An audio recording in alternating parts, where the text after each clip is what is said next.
Hey guys, Cynical from Smart Gamer Strategy, here with a guide for the new map called Silo. It's with the Annihilation map pack. This is probably my second game on Silo, maybe my first, I don't remember. But here's a little guide to help you maneuver it. I know I'm no expert on it or anything, so it's not really a guide. I'm still new to the map. But a few tips to help you kind of traverse it. One thing with most maps that's not such a problem in this map, just because of all the different cover and things you can run in and out on, is you're actually able to run in the middle on this one. And you probably won't die as much as you would on other maps. So the reason I like Silo so much is because there's so many things to use as cover and so many pathways that you can take compared to a lot of other maps where you're kind of subjected to one sort of pathway. Now you'll see me move under this ledge a few times, maybe twice, 3 times. But the reason being is that the people that are above you, a lot of people camp up there. There's usually at least one person up there, whether it's your teammate or the enemy teammate. But there's usually one person up there, and if you hug the side just under the windows like that, they can't see you, and you can actually from there move along and just go into the door, and they won't even know the wiser that you're coming up.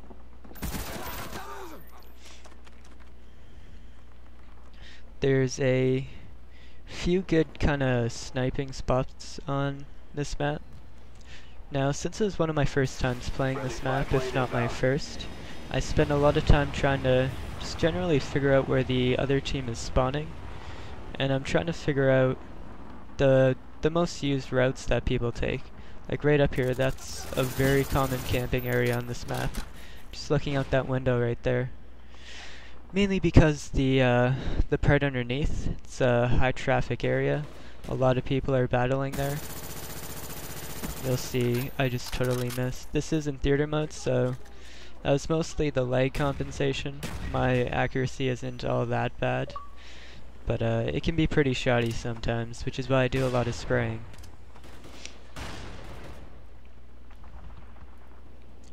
Yeah, I'm gonna retreat. I have no idea where the other people are. So we're gonna try a different pathway.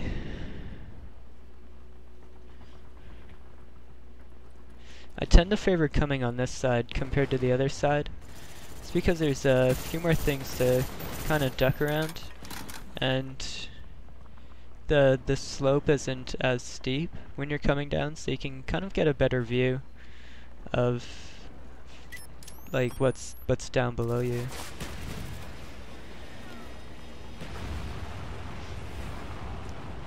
You'll hear the missiles that are going off.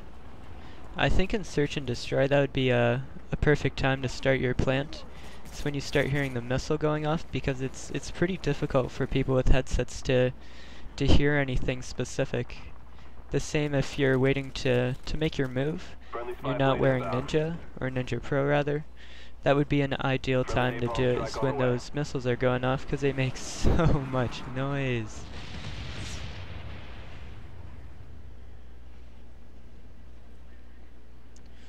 Now I'm playing a bit more cautious than usual.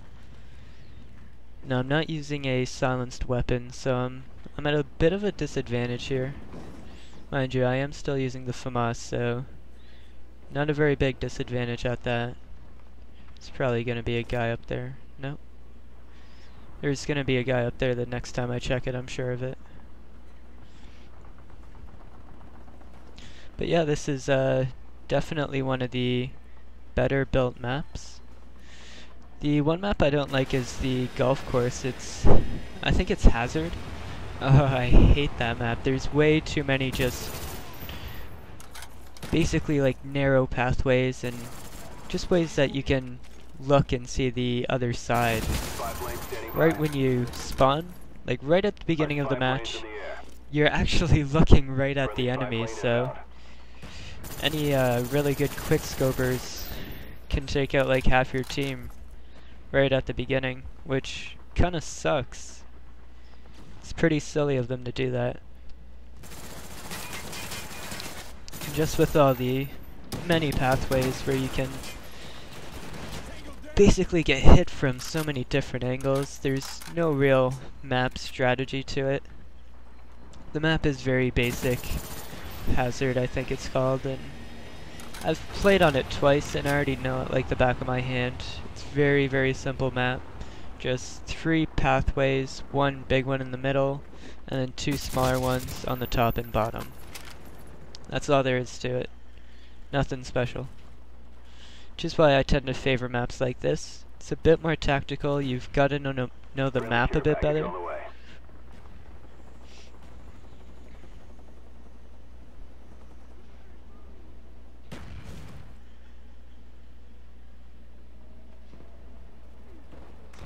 I think I'm actually going to run over and try and see what's in there. Yeah, nothing. It's that window I was talking about up there. The one that a lot of people camp in. Then there's another one in this blue building right here.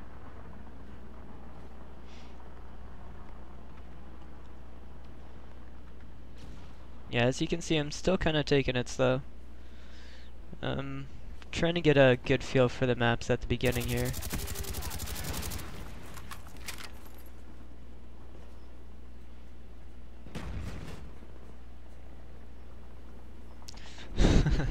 Kinda just like, where should I go?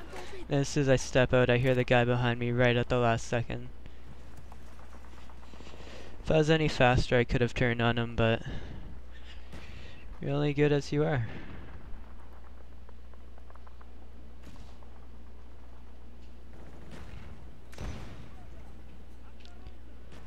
Yeah, this time I think there's actually someone up there. Yeah. Enemy spy plane above. Seemed like in 2 bullets I took him out.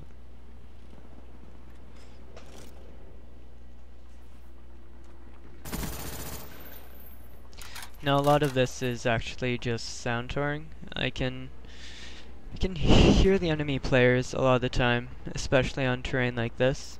From I'd say like 20 feet away you can hear them.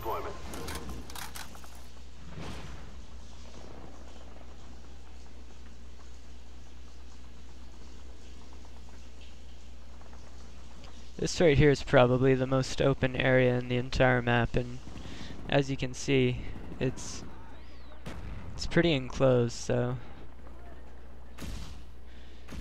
I mean there's a lot of times you can get run up on from behind if you're not paying attention.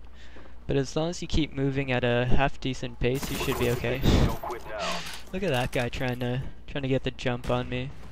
I have no idea what he was thinking. I'm gonna jump down right in front of this guy, and hopefully I'll scare him so much that he'll drop his controller and I can kill him.